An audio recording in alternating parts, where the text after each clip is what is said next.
à revenir au terroir pour participer au développement de leur pays au travers de leurs compétences, de la création de plusieurs entreprises ayant pour secteur d'activité la fourniture en eau et électricité, en garantissant une concurrence loyale. De reformer la CNAMGS et la rendre plus efficiente en réduisant le mandat de son directeur général à 3 à 4 ans non renouvelables.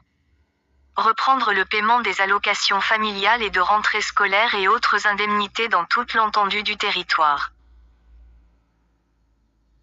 De s'assurer que les tarifs de transport urbain et suburbain soient uniformisés, soit par exemple 100 francs CFA, 3 km de renforcer la surveillance des frontières terrestres et marines afin de lutter contre l'immigration clandestine. De miser, à l'instar de la surveillance humaine, sur la vidéosurveillance ou satellitaire aux abords des frontières.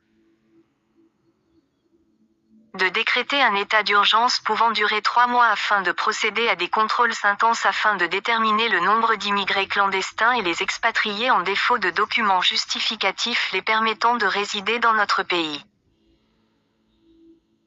D'instaurer la généralisation de la signalisation routière dans la totalité des provinces.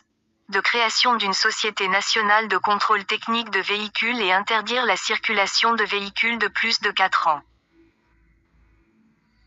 De s'assurer que la préservation de la nature soit l'une des priorités des futurs gouvernants, réduire considérablement l'émission de gaz à effet de serre, mise en fourrière des véhicules datant de plus de 4 ans car très polluants.